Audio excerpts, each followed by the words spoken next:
The year is 2100, and our world? It's a wasteland. But then, a lone figure streaks across the toxic sky, riding a fighter jet like a surfboard.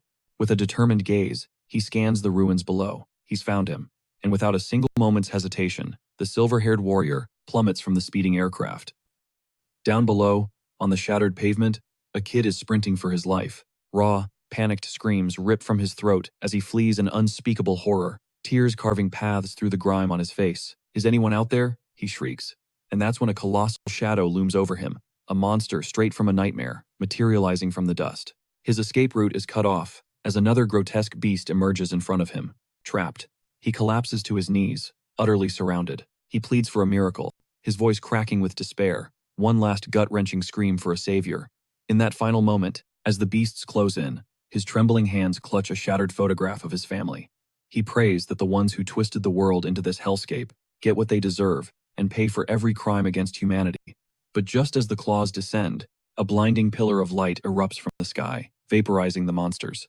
And there he stands, the silver-haired warrior. "Sorry I'm late," the hero says calmly. Stunned and trembling, the kid can only stammer, Who are you?" The warrior simply meets his gaze, his expression forged from steel and certainty. The kid just breaks down, tears of pure relief flooding his eyes. Can we get our world back now?" he sobs. The hero nods, pulling the young survivor into an embrace. But the boy's wounds are fatal. "You can rest now," the savior whispers. With the last ounce of his strength, the kid manages a grateful smile. After breathing one final thank you, he goes limp. The silver-haired man stands in solemn silence, a guardian over the last body of a fallen race. Just then, a second figure in a stark white lab coat emerges from the shadows. "I'm too late, aren't I?" "He was the last one in this sector," his companion confirms, his voice grim. "Jin, you need to face it." The protagonist turns to his friend, his eyes blazing with a cold, hard fury. The scientist declares the cold, hard truth. Humanity is extinct. The monsters that did this, they were born from our own pollution. Mutant abominations known as the Corruptors, armed with insane regenerative powers. They hunted us relentlessly. We threw everything we had at them, nukes, bioweapons, and nothing worked. But we didn't just roll over. We engineered our own solutions. But the man in the lab coat gestures to the dead boy. "What's the point now? There's no one left to save. We were too late," he laments. But the protagonist, Jin, just smirks. "Oh, there's still something worth saving." Kagura stares at him. "You think there are other survivors?" "Nope," Jin replies, his smile unwavering.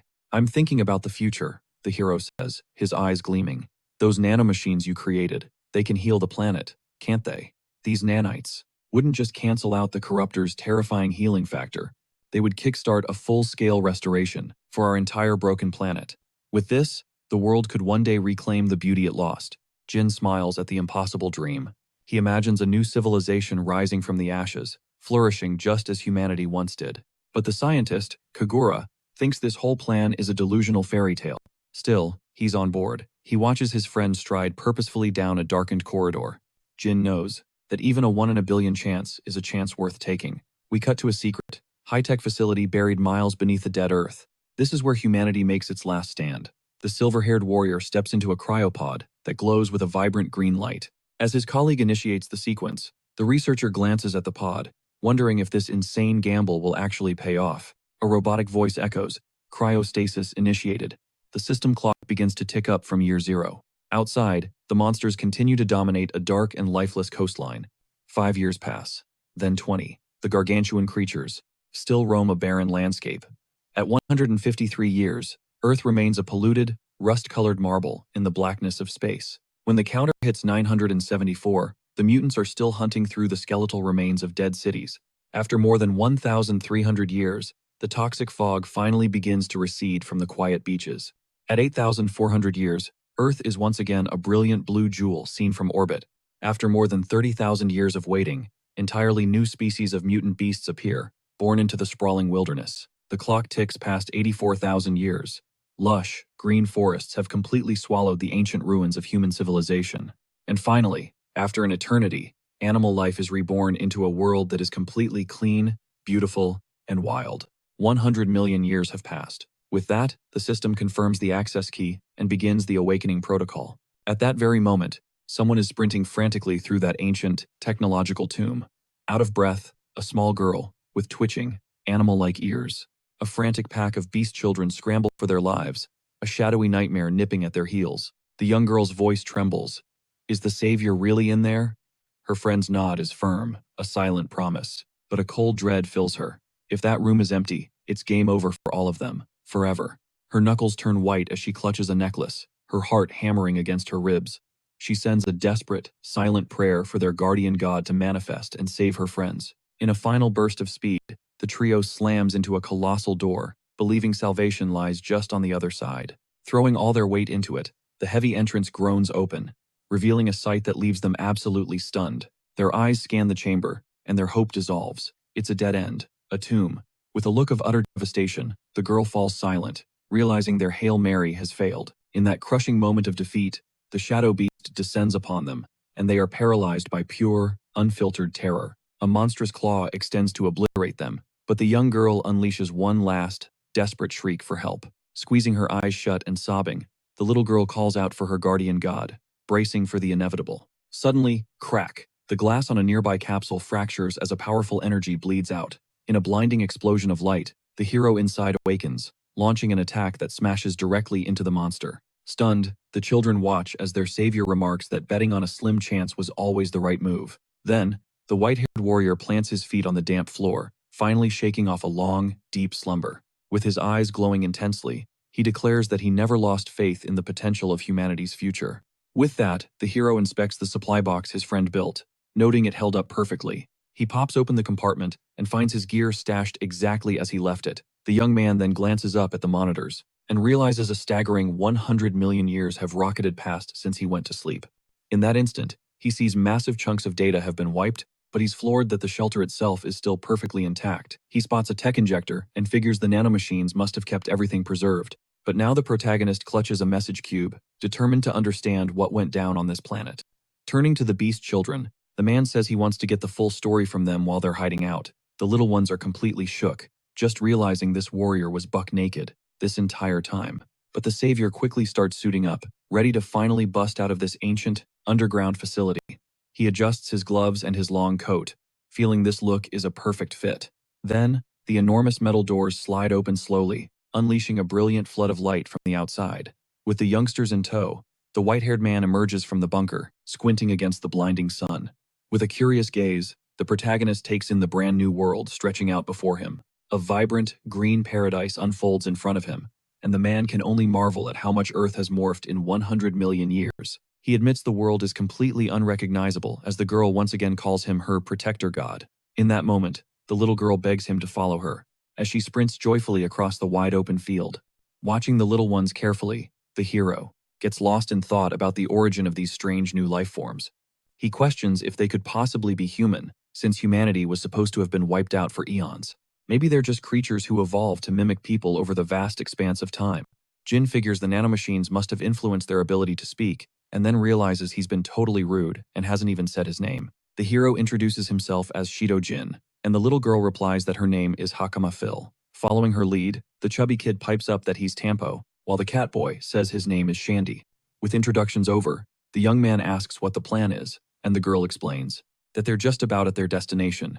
Then she drops a bomb. She needs him to eliminate the corruptors.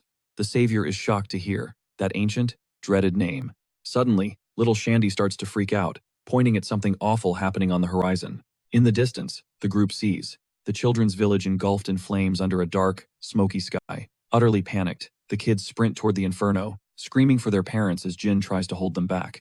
But the white-haired warrior sizes up the situation with a sharp gaze and confirms the threat is very real. He sees the village as only guarded by crude, flimsy wooden walls. As the fire devours the old buildings, the hero can feel the agony of the people trapped inside. In that moment, the young man realizes this new civilization isn't technologically advanced in the slightest.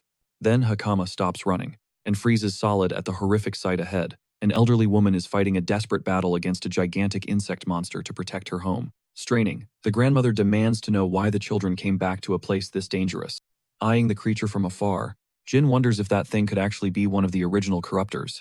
He notices that the monster is a dead ringer for the enemies of his past, and his senses go on high alert. But the little girl begins to radiate a green light and declares that she's going to save everyone herself. So, the hero decides it's time to make a move and confirm his suspicions about the true power of these monstrous beasts.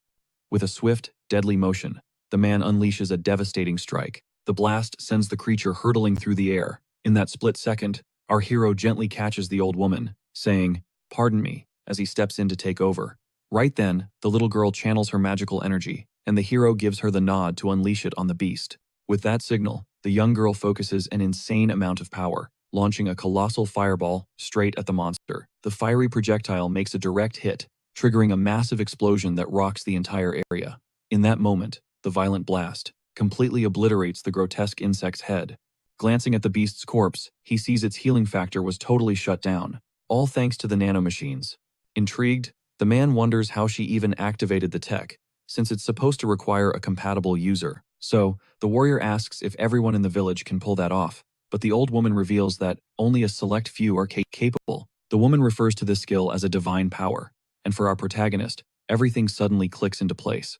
Soon, the boys rush over, and the older one starts giving his grandma an earful for coming back to the village, his face etched with sorrow. The old woman laments that their hometown is already lost. She then drops a bombshell, explaining that the horrific monster they just fought was, in reality, nothing more than a newborn hatchling, instantly cranking up the tension. The leader explains that the mother beast is infinitely stronger, and a whole swarm of these hatchlings is on its way. But suddenly, a young warrior storms onto the scene and tells the woman not to give up hope.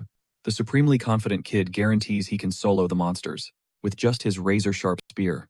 Overwhelmed with relief, the old woman asks about the other villagers, and he confirms they're all safe in the shelter. Hearing this, her father sprints over and pulls his daughter into a desperate hug, telling her how worried he was when she vanished. The little girl confesses she snuck off to the sealed door, and the old woman is absolutely floored by her audacity. A moment later, the catboy points at our hero and declares that he is the great guardian god from their ancient legends. With an incredibly intense gaze, the white-haired hero watches the colossal beast lumbering closer. At that, the catboy points at the hero, sneering that he's just from some inferior race with no animal power. The new kid scoffs, dismissing the previous victory as a total fluke, but the little girl fiercely defends her savior. But the arrogant warrior just laughs off the whole thing, and boasts that he can easily crush those weak hatchlings too. Just then, the white-haired man steps forward and demands everyone's undivided attention. However, the young man brandishes his spear, warning that their village doesn't accept help from feeble outsiders like him. And with that, the young warrior deliberately shoulders past our hero, telling him to stay out of their business. The older villager calls out, asking where the young man is headed, and he fires back, that he's going to slay the giant beast. Brimming with arrogance, the catboy tells everyone to just stay put and cower in fear while he handles everything. Hearing this, the old woman erupts in fury, yelling that the foolish kid might actually survive if he'd just have the sense to run. Observing this whole chaotic scene, our protagonist remains perfectly still and silent, coolly analyzing everyone's behavior. A moment later, the woman thanks him for his help and pleads with the outsider to lead the children to the shelter. But the little girl stuns them all, declaring she will follow the warrior, even if it means risking her own life. In that instant, the white-haired man refuses to back down, deciding he will seize command of this battle. With her eyes sparkling with renewed hope, the young girl smiles, sensing the immense pride radiating from the legendary hero. Full of conviction, the warrior declares he refuses to be called inferior by people who are about to go get themselves wiped out. A gigantic creature covered in nightmarish eyes erupts from the shallow water. As it emerges, we see the young warrior clench his fists with raw determination. Then the feline boy steps forward, deliberately drawing the horrifying beast's attention. In a flash, he cloaks his body in crackling lightning, proclaiming himself the great protector of this land. The cocky kid aims his gleaming weapon at the creature, vowing to eliminate the intruder. Without a second's hesitation, the boy launches himself high into the sky, rocketing straight towards his target. But the abomination merely stares, a strange ooze dripping from its grotesque body. All of a sudden, more pieces of the monster begin to rise from the swampy depths. And just like that, the colossal shadow reveals that two smaller spawns have now entered the fray. With incredible agility, the warrior spins his spear, generating an electric barrier against the creatures. He then gears up for an all-out attack, aiming to end it all with a single, decisive strike. The boy unleashes a devastating beam of energy directly at the massive target.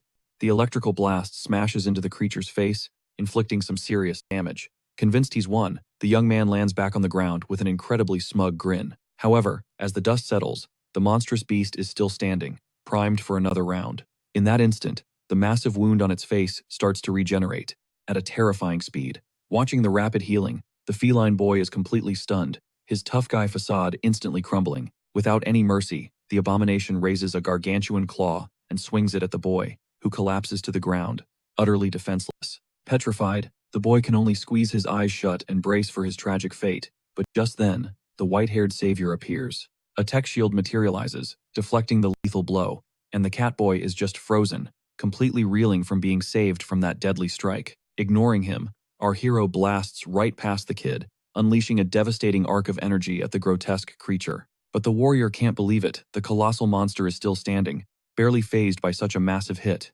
So, our protagonist just raises a hand, ready to channel his true abilities into this fight. And just like that, a colossal, destructive beam of light erupts, punching a massive hole clean through the beast's torso. The kid is absolutely stunned watching the display, while the distant villagers are just screaming their heads off in pure terror. In that chaos, the silver-haired savior shouts for the group to run, to get as far away from here as they can.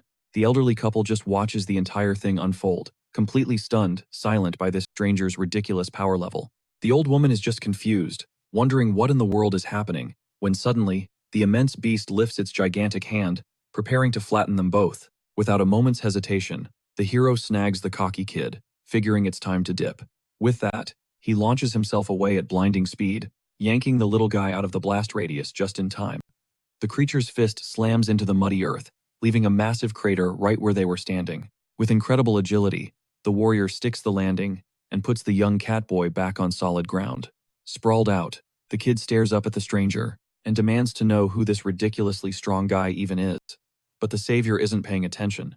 He's watching the abomination's critical wounds stitch themselves back together in seconds. He explains that you need a specific type of tech to shut down the healing factor on these monsters.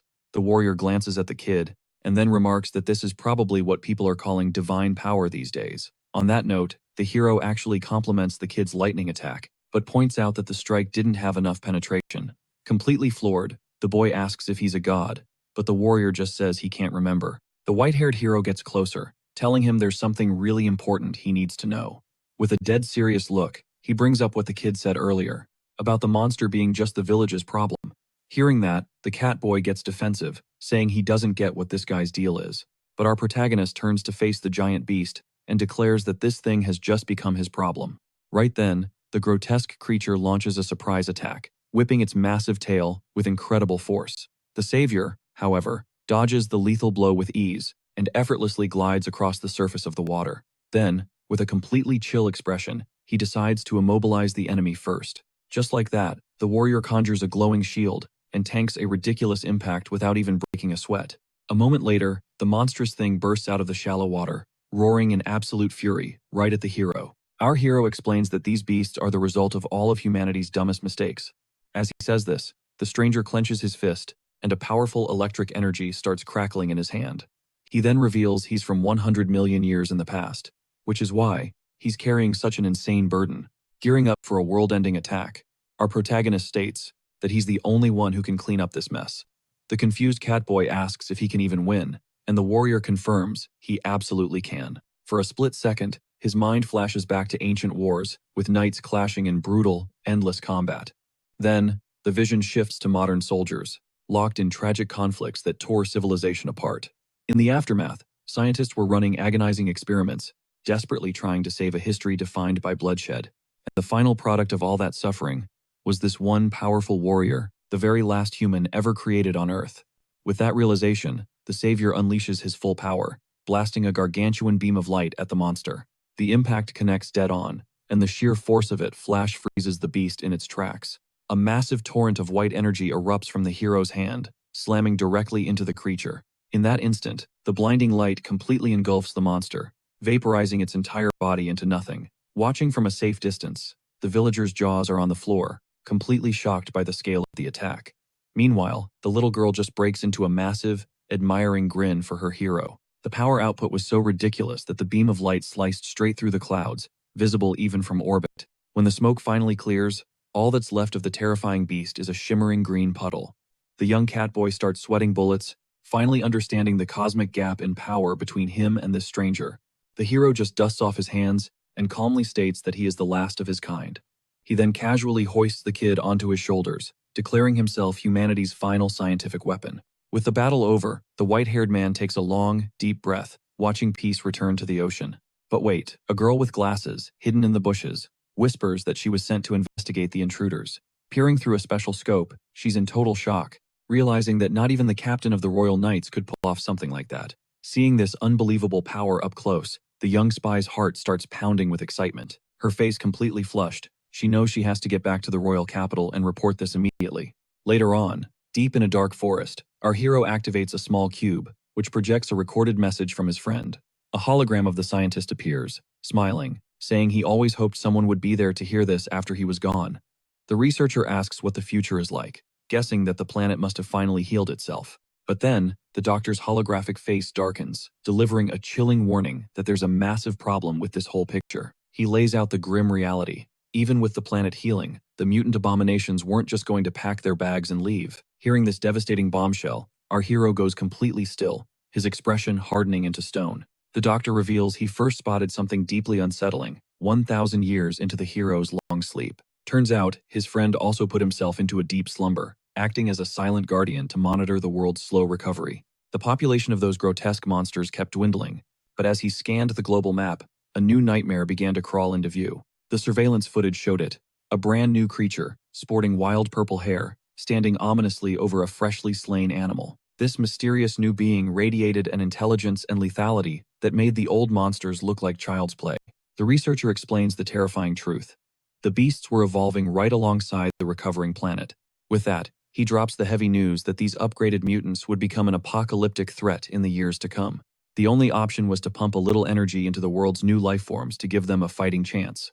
On top of that, the scientist had cooked up a special, power-infused gift just for the hero. Completely bewildered, the warrior stares at a luminous cube in his palm, struggling to process the insane situation. From within the artifact, he slides out a syringe, shimmering with a vibrant, glowing green liquid. Without a second's hesitation, our protagonist plunges the serum into his arm to claim this new power. His entire body erupts in a blinding aura of pure energy. As the only being compatible with this insane technology, the savior gazes down at his own hands in disbelief. As he feels this raw power surging through his system, a blade made of pure light and technology suddenly flickers into existence in his hand. He immediately realizes he can forge weapons out of this energy, an ability he knows is going to be a total game changer. The hologram then reveals he's stashed more of these incredible upgrades in clandestine bases scattered across the entire planet. He spread the tech all over the map as a failsafe, to keep his enemies from ever wiping it all out in one fell swoop. But the real reason was to push the warrior to journey far and wide, to truly experience this reborn world. The scientist then speaks of the distant future, and the terrifying new threats these beasts represent. But then he shows that even with this looming danger, the current world is a paradise compared to what it was. The researcher remembers the old days, when the world was shrouded in utter darkness and desperation. But now, you see people running wild and free through the forests, their laughter echoing without the constant shadow of fear. Because of that, cities were raised from the rubble, and a fragile peace finally settled over these new communities. Humans could at last study, grow, and live safely. The hologram offers a genuine, warm smile, and begs his old friend to truly enjoy this world he fought for. But in that very moment, his image begins to flicker and distort. The doctor murmurs his deepest regret, not being able to see how the journey ends. His form ages in an instant, revealing the face of a man who poured every second of his life into this project. An overwhelming sadness hits our protagonist as he watches the final, fading moments of his dearest companion. With his last words, the scientist officially passes the torch, leaving the planet's destiny resting squarely on the warrior's shoulders. The hero secures the cube, silently accepting the monumental task. Just then, the Beastfolk kids come sprinting towards him, completely out of breath, exclaiming that the whole village has been looking for him. Giddy with excitement, they yank on his arm, insisting the celebration can't possibly start without their savior. The white-haired hero is low-key shocked by this hero's welcome, but his attention is suddenly snagged by something gleaming around the little girl's neck. His gaze locks onto it. He gently holds the tiny key, asking the girl where on earth she found that pendant. She explains that it's a sacred treasure, passed down through countless generations of her ancient clan. The young girl says the relic was designed to summon their protector god during times of absolute crisis.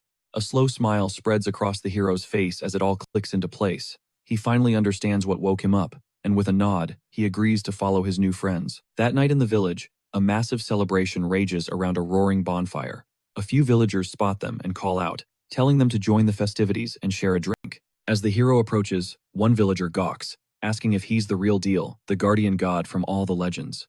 But another guy just scoffs, sneering that the stranger looks like he comes from some seriously inferior species. The feline kid instantly bristles at the disrespect and marches right over to confront the group of haters. With a single, powerful kick, the kid sends one of the men who insulted the hero sprawling to the ground. He shouts that they're all cowards who ran away, which is why they didn't witness the unbelievable power the great warrior unleashed. The kids now stare at the protagonist with pure, unadulterated admiration, a complete turnaround from before. At that moment, the girl's father and the village elder make their way over to the white-haired hero. The leader bows deeply, thanking him on behalf of everyone for saving their people. The man says their home would have been utterly annihilated, and because of that, they are determined to repay this impossible debt. With a calm smile, the warrior tells them not to worry about any of that. But, seeing how much they're insisting, the savior says there is one thing he needs: information. He waves off any offer of treasure. He wants intel on the current state of the world, a request that leaves the village chief utterly baffled. The old woman then points the hero toward the royal capital, suggesting that's where he'll find the answers he's looking for. She clarifies that the city is the seat of power for King Chromosia, the ruler of their entire vast nation, and it's where the villagers often travel. They make the long trek to sell their unique silkworm textiles, and while the journey is perilous, she has complete faith in their new protector's ability to handle it. Still, acknowledging the risks, she insists he take Hakama as his guide, as the young girl also needs to reach the capital. It turns out the girl possesses divine power, and the capital is home to a special academy designed to hone that very kind of magic. The next morning breaks, casting a beautiful light over the small, serene village, as the protagonist opens his door with a smile. He soaks in the crisp, fresh air of this new world, gazing at the scenery and thinking to himself. He never dreamed he would witness a view so breathtaking. A shadow of sadness crosses his face as he wishes his friend Kagura was there to share this moment. His thoughts are broken when the feline boy approaches with a fresh set of clothes, addressing the hero as their guardian god. The boy quickly tells the stranger to get dressed, pointing out that he's currently wearing nothing. Suited up and ready, the warrior and the little girl officially start their long trek to the capital. The old woman offers one final piece of wisdom, telling the little one to be a dependable guide on their trip. The young feline warrior complains, wanting to tag along, but his grandma orders him to hit the books first. The savior turns to the boy, complimenting the impressive moves he pulled off in yesterday's fight. At the praise, the cat boy flushes bright red with embarrassment and vows he'll be waiting for him in the capital. Fired up, he screams that he's going to study harder than ever, while the girl's father expresses his gratitude to the hero. The man pleads with the protector to watch over his daughter, fully aware of how dangerous the road can be. In a final farewell, he tells the young girl to be careful and always look after her health. With that, the pair waves goodbye to the entire village and finally sets off toward their destination. The girl sprints ahead, buzzing with excitement, while the white-haired man follows her with a calm, steady gait. They follow a winding path alongside a sparkling river, completely surrounded by the region's lush, vibrant nature. As evening approaches, the two decide to camp for the night in front of a majestic waterfall, carved into the mountainside. The little girl points toward the horizon, showing off the incredible vista to her new companion. At night, gathered around the fire, she notes they have 4 days of travel left. He muses that the distance feels shorter than he expected. The girl then asks why the hero is so determined to learn about the world, still calling him her guardian god. With a knowing look, the warrior simply says, that's a huge secret he can't share. His mind flashes back to his friend Kagura, who once warned him that the monsters they called corruptors never truly go extinct. In that instant, the image of a grotesque creature burns into his mind, and he confirms with a chilling certainty that they exist in this time period, too. But he's confused. He knows those abominations are only supposed to appear in places that have been completely ravaged by pollution. A strange energy washes over the hero, and the girl notices his expression has turned terrifyingly dark. He quickly snaps out of it, apologizing, and saying he was just thinking about some heavy stuff. The hero concludes that at least there are still people who live free from the tyranny of those monsters. He decides his first objective is to investigate how the people of this world fight back against the corruptors.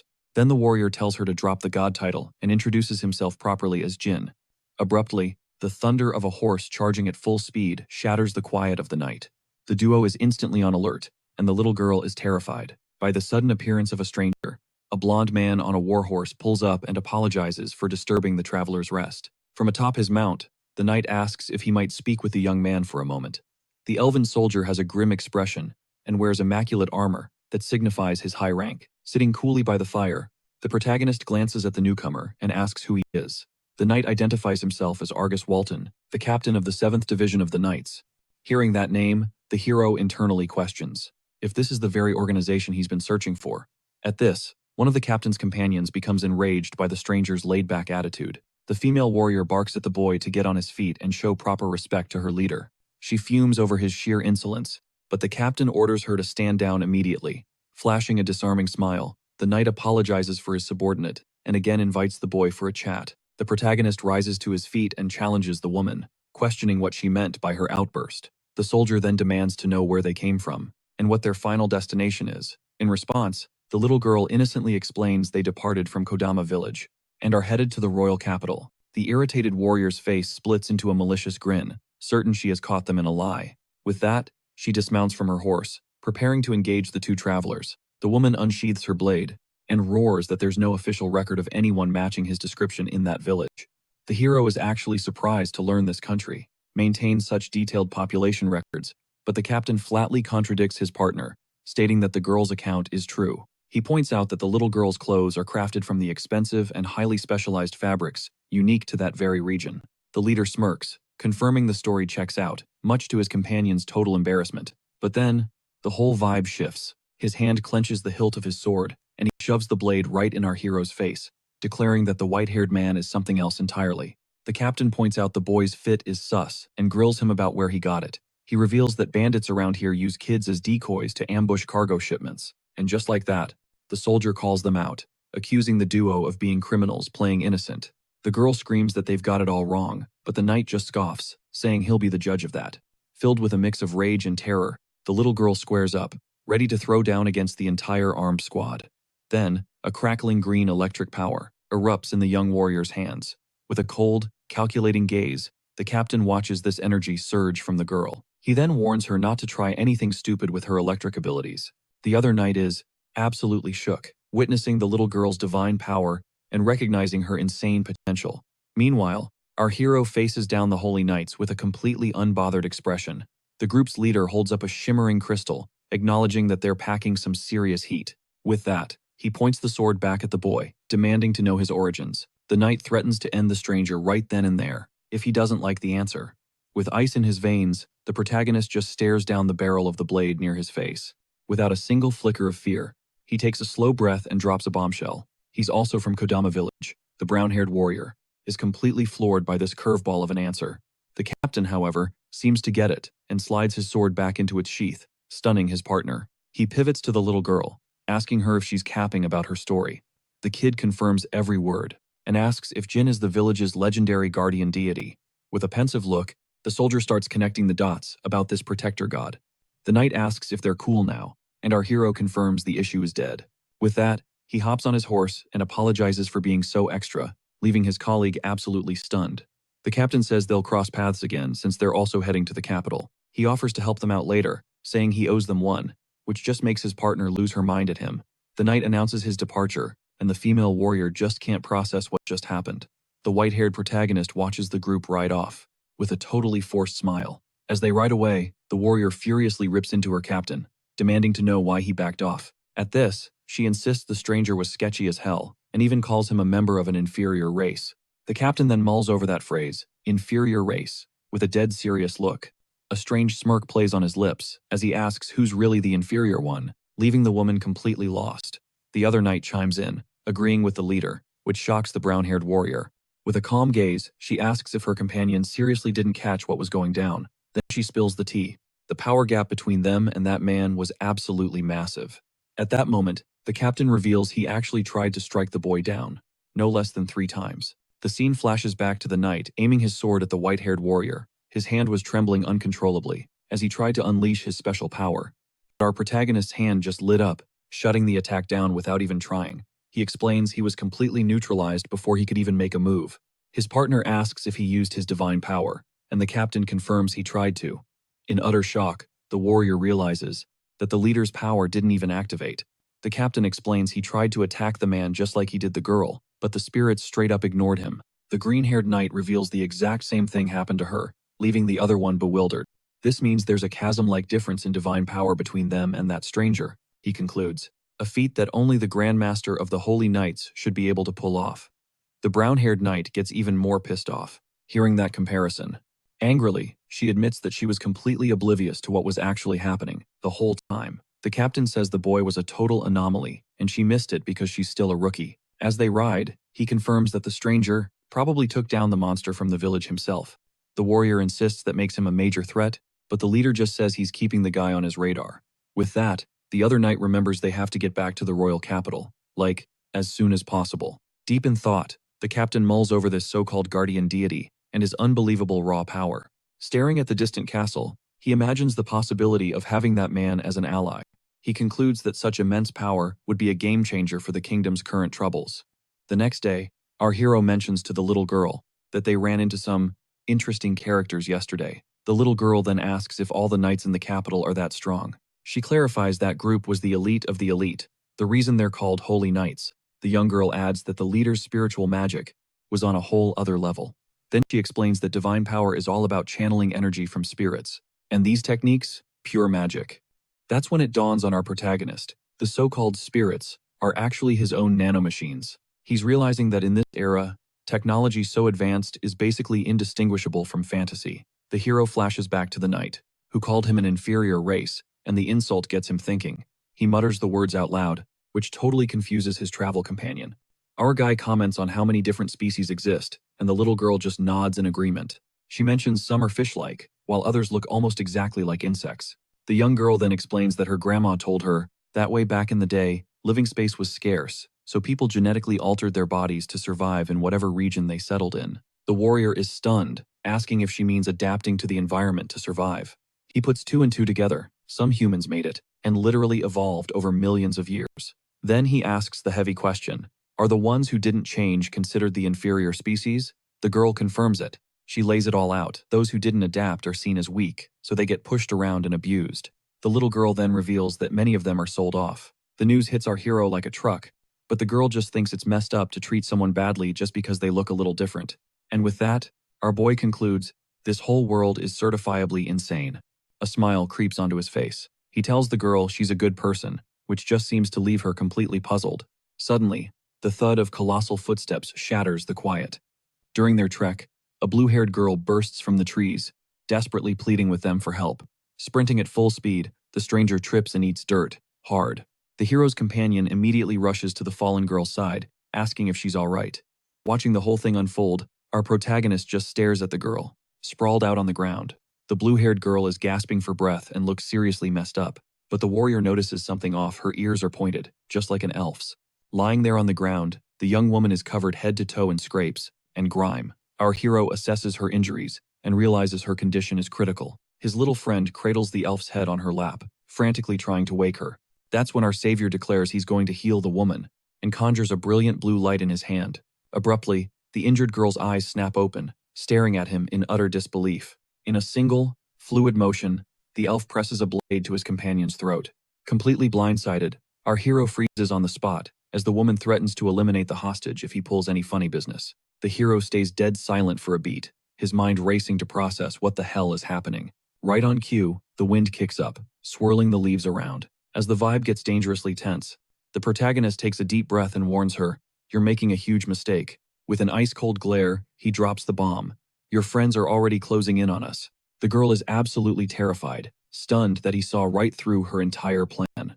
Our hero explains that this kind of power was never meant to be used against people. But before the elf can even respond, the hostage starts powering up her own special ability. In one explosive move, she unleashes a shockwave of energy to break free, making the woman shriek in pain. As the traitor tries to bolt, an invisible man appears out of thin air, pointing a massive sword directly at the warrior's neck. The enemy growls that if he so much as twitches, the blade will cut him down. Even our hero is surprised. He has to admit, the invisibility power was insanely effective. It reminds the savior of old-world technology capable of perfectly mimicking its surroundings. That ancient tech was primo stuff, mostly used by the elite security forces of his time. Dropping the camouflage, the man congratulates the young woman on her performance and reveals his entire crew. The bandit leader questions what nation the warrior hails from, to be rocking such strange clothes. Another thug sidles up and gets visibly pumped when he finds out their target has divine power. The enemy taunts him, asking if he even knows how to use it. Our protagonist simply cracks a smirk. Without a shred of warning, One of the bandits drives a powerful kick straight into his stomach. The massive goon roars at him to not get cocky, calling him an inferior race. Then the group's leader warns his men not to damage the goods, since he's not worth much anyway. One of the guys questions if the boy really has divine power, and another one seriously doubts it. That's when it clicks for the little girl they're the infamous slave traders of the region. Seething with anger, the leader crackles with electricity and tells the pair it's time for a nap. Terrified, the girl's last thought is that she's about to be sold into slavery by these monsters. In a pitch-black space, our hero tries to wake up his travel buddy. The little girl jolts awake with a gasp and realizes she's locked inside a cage. She sees the savior in the same predicament and asks if he's okay. He confirms he is. He then scans their surroundings and wonders aloud where the heck they've been taken. The warrior calmly explains that this must be the bandits' base of operations, the same ones who ambushed them. He quickly notices that tons of other people have been captured, in the exact same way. In a nearby cell, we see two beaten-down prisoners, with all the hope drained from their eyes. Next to them, another young elf girl stares at the stone floor, completely broken. Trapped in a cage, paralyzed by fear and hopelessness, the protagonist duo watches the entire nightmare unfold. Huddled in the silence of their cell, the girl murmurs why he's shirtless, and the hero explains his clothes were swiped because they were considered rare. She notes how weirdly calm he is, and he just shrugs, saying he spent most of his life barely wearing clothes anyway. The little girl demands to know why the powerhouse warrior didn't just fight back when they were ambushed. With his kind of strength, she says, he could have wrecked every single one of them. The hero just gazes into nothingness. A bandit barks at the blue-haired girl to get the prisoners some food. Meanwhile, back in the cell, the hero is in a state of deep, peaceful meditation, as his partner observes quietly. The woman enters the area holding a tray, completely shook to find the pair wide awake. Seething with rage, the little girl screams at the traitor, but the woman just says she can hate her. With a haunted look, the blue-haired girl reveals that she has zero expectation of ever being forgiven. Gripping the bars until her knuckles turn white, the little girl shoots the woman. A look of pure, murderous fury, but the warrior suddenly cuts in, saying their kidnapper is actually a very kind person. Totally thrown, the girl can't process the compliment, arguing that no real villain would ever do something like that. The hero explains that true scumbags could not care less if you hate them or if they need forgiveness. Then, the boy gets to his feet. Both girls freeze, watching to see his next move. Without any visible effort, the protagonist warps the thick, solid metal bars of his cell.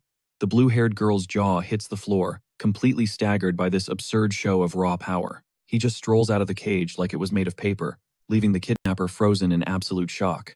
The warrior explains he was holding off until she arrived, so they could speak privately, without anyone listening in. He asks her where the person she cares about is being held hostage. The girl is stunned, questioning how he could possibly know that. The boy says it was just a gut feeling.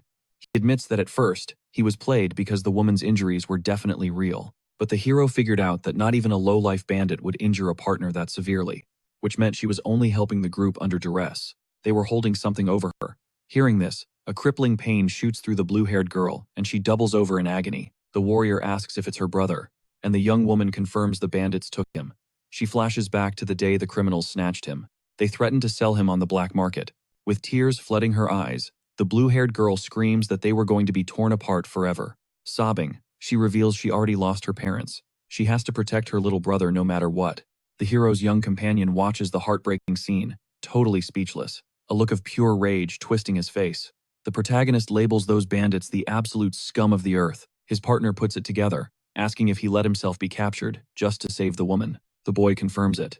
He explains that villains are as persistent as cockroaches, leaving the girl looking confused. The hero clarifies that if even one of them escapes, they'll just pop up and cause more problems somewhere else. He concludes that if you're going to take them down, you have to go scorched earth. Without a second thought, the warrior obliterates the door with one punch and launches it with insane force. The door flies like a missile and slams right into the guard. As the protagonist emerges from the prison radiating a dark, menacing aura, he declares that he will wipe out every single bandit, root, and stem. Suddenly, a memory from 100 million years ago surfaces. In a neon-drenched, futuristic city, we see the glowing lights and flying cars of an ancient, advanced civilization. A black-haired, blue-eyed boy appears, his face completely battered and bruised.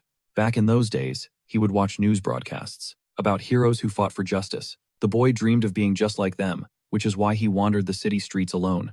But one day, he collided with the brutal reality of that technological and modern world. He had a revelation. A place that needs justice is a place where something is deeply, fundamentally wrong. He understood that the world was infested with worthless people, practically overflowing with them.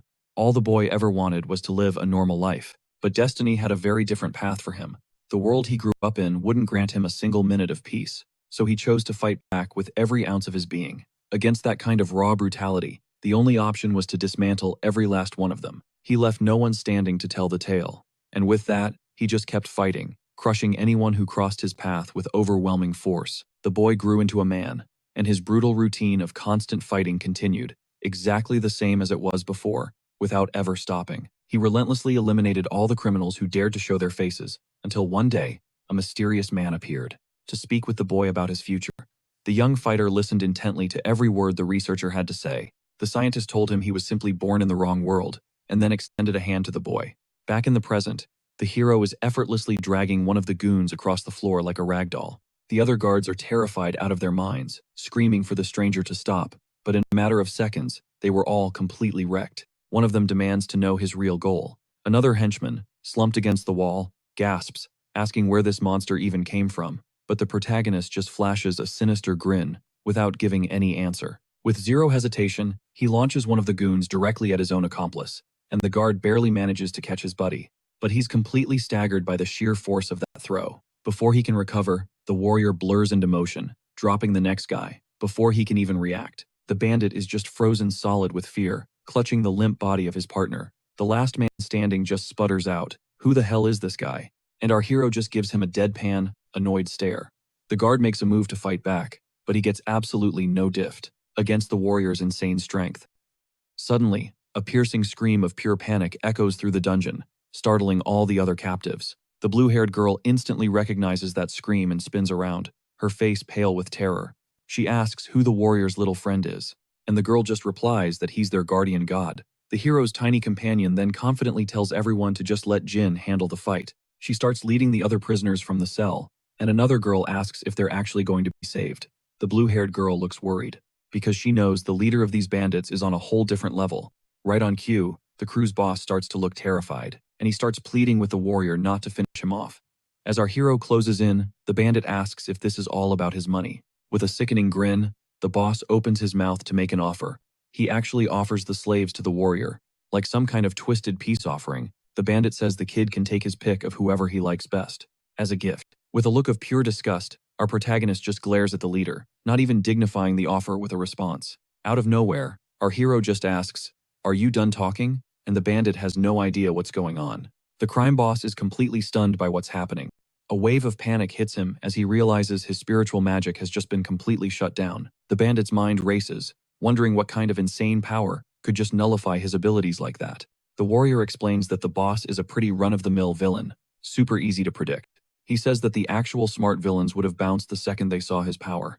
He explains that this type of bad guy always overestimates themselves, thinks they're going to win, and then, the moment they're about to lose, they start groveling for their lives. The boss gets desperate and decides he needs to make a run for it. He scrambles toward a lever on the wall and screams that the fight isn't over yet. With a wicked smile, the bandit yanks the mechanism, opening a hidden passage. From inside the dark chamber, a colossal purple monster emerges, looking absolutely terrifying. The protagonist squares up with the beast, and the boss boasts that this is a special invader. With a single, powerful kick, the monster demolishes its gate and breaks free from its cage in a blind rage. The crew's boss says that if flattery didn't work, then he has no other option. Overflowing with confidence, he yells that the monster is going to obliterate the warrior. In an instant, the creature lunges, throwing a massive punch, and the bandit's face breaks into a triumphant grin. But our hero just faces the attack head-on and prepares to counter. With equal force, he catches the beast's giant fist with just one hand, and stops the attack dead in its tracks, without even breaking a sweat. The leader of the criminals is left with his jaw on the floor. Seeing that unbelievable sight, the warrior casually explains that he was just born with a superhuman body, which is the reason he's so ridiculously strong. He mentions having way more muscle fibers than a normal human could ever have. With a single, precise punch, the protagonist smacks the monster right in the face and sends it flying across the room. At this, he warns that he's done holding back and unleashes a crackling blue aura around his body, tapping into his divine power. The boy blasts a gigantic beam of pure light directly at the creature. Scared out of his mind, the bandit watches his monster get completely vaporized. by the warrior's attack. Absolutely stunned, the crime boss questions how the kid managed to pull that off, without even using divine power. With a calm expression, the warrior just listens as the bandit asks what his next move is. At that moment, the crew's leader starts pouring cold sweat and begs for his life, absolutely petrified of this man. But soon after, he forces a nervous laugh, figuring out that this savior has no intention of letting him leave here alive. Before he can ramble on, our hero lands an incredibly powerful kick right across that scoundrel's face. With the enemy unconscious, the protagonist finally puts on his long coat and gets ready to leave. Then he pops his collar, looking satisfied to have finally gotten his stolen drip back. At that moment, the warrior's gaze falls on the caged children, and he tells them to hold on just a little longer. He promises he'll get every single one of them out of this awful place as soon as he takes care of a few final details. With that, the stranger walks over to a table and says he needs to find proof of the gang's crimes. Opening one of the wooden drawers, the boy discovers a strange document, and he gets extremely curious. Holding the mysterious paper, he can tell the text gives off a heavy conspiracy vibe. However, the language scrawled on the document is completely alien and written in totally bizarre letters. Totally confused, the hero stares at the sheets, unable to make sense of a single thing, all while trying to play it cool. A sly smirk spreads across the warrior's face. He's putting the pieces together. The gears in his head are turning, and he makes a mental note. He's got to have his tiny companion teach him how to read later on. Shifting his focus, the savior's eyes land on the dark, scorched stones on the ground, making him wonder what the real motive was for capturing that beast. Driven to uncover the truth, he extends his glowing hand, moving it closer to what's left of the giant monstrosity. The kid then activates his tech, hacking into the feeds of all the nanomachines scattered throughout the compound. Flickering holographic screens pop up around him as he scrubs through all the surveillance footage from the past week. Right there, in that grimy base, he's floored to discover the twisted creature was intentionally brought there by these very people. The footage shows the bandits arguing, one of them insisting that snatching such a dangerous monster was completely pointless. But a shadowy figure counters, cryptically stating that some very interesting things were about to go down in their country. As he analyzes the video, the protagonist realizes the entire situation was a meticulously planned setup. That attack on the village was no random act of bad luck. He now understands they grabbed that monster to unleash some far more sinister plan. Meanwhile, the freed hostages huddle together outside the base, anxiously wondering if the nightmare is truly over. The blue-haired girl hears approaching footsteps and sees the raw fear still clinging to every single one of the rescued captives. With a burst of pure excitement, the little blue-haired boy sprints toward his sister, ready to hug her. He screams her name, and she runs to meet him, her face lit up with joy. The two siblings collide in a tight embrace, just so relieved to be safe and together again. With tears welling in her eyes, the girl sobs with overwhelming relief. Finally able to protect her little brother, the young woman showers their rescuer with thanks, telling him he's her absolute lifesaver. A small smile plays on the hero's lips as he replies that he's no god, but that she doesn't have to worry anymore. Then, his head suddenly jerks towards a group of men. They're busy restraining the defeated bandits. The short-haired girl explains that those guys aren't locals. They're employees from the guild. She says with a hint of pride that she was the one who called them in, and our hero is genuinely impressed. The young woman also points out that the massive dude standing nearby is the big boss of this whole operation. Just then, an old man with giant horns approaches them. He asks if the warrior is the one responsible for all this. The man bows with deep respect, thanking him for his help before introducing himself as Podrak. Clearly impressed with the kid, he concludes that this stranger is far from an ordinary man. The guild leader mentions they'd received a ton of requests to finally take down this criminal organization. Our hero is shocked to hear that the king of this territory never lifted a finger to handle the situation. Seeing his confusion, Podrak lets out a hearty laugh, and he explains that the local leader has absolutely zero real authority. He clarifies that the ones who actually deal with crime are the members of his guild, because his organization swore an oath of eternal loyalty directly to the great king of the entire nation. He reveals that if the local king ever stepped out of line, they would be the ones to arrest him. Podrak notes that, at the end of the day, his guild basically operates as the true police force, but this new info makes the hero's mind race back to those cryptic conversations about the captured monster and the king. The white-haired warrior quickly concludes that this king is sketchy as hell and cannot be trusted. With that, he immediately apologizes and tells the guild leader to just forget what he said. The hero decides to keep this explosive truth on the down low for now. His gaze falls upon the freed people on the street, and he asks Podrak what's going to happen to them. The old man explains that any person they can identify will be sent back to their homes, but for anyone who has no place to return to, the guild's hands are tied. The girl's head droops in sadness, knowing her brother has nowhere to call home. But the white-haired warrior refuses to accept this rule, and he presses, asking if there aren't any shelters. Padraig simply shakes his head and replies that a place like that doesn't exist anywhere in the country. The hero looks at the young woman's brother with pity, wishing he could do something to help the pair. Then, a brilliant idea suddenly flashes in his mind, a perfect solution to their problem. He turns to the two siblings and asks if they'd be willing to go to a new place, a place where they could work in peace. A super confident smile spreads across the stranger's face. He tells them he already has the perfect spot in mind for them. At that, our hero recalls the friendly invitation the leader of the Holy Knights had made to him earlier. The warrior then gets a mysterious glint in his eye, stating that this would be a very special place to work. Far away, we get a sweeping shot of the massive and luxurious royal capital. The camera zooms in on the knight's gigantic family mansion. At that very moment, the captain himself arrives, mounted on his steed. He's followed by his entire squad of soldiers. With practiced ease, the leader swings off his horse, bringing that long patrol mission to a close. A moment later, he's praising the solid work of all his subordinates and telling the whole crew to hit the showers and get some rest. Out of nowhere, an unnatural cold shoots up the blond man's spine, and his green-haired companion instantly spots the confusion clouding his face. The warrior asks if something's up, but he just brushes it off, blaming a random chill. Shrugging it off, the soldier strides into his colossal mansion. He's immediately met by his entire staff, a line of maids, all with distinct animal ears, bows in perfect sync, welcoming their master home. As he cuts through the opulent hall, the captain asks the head butler if there's anything to report, but the man in the crisp suit suddenly breaks into a cold sweat.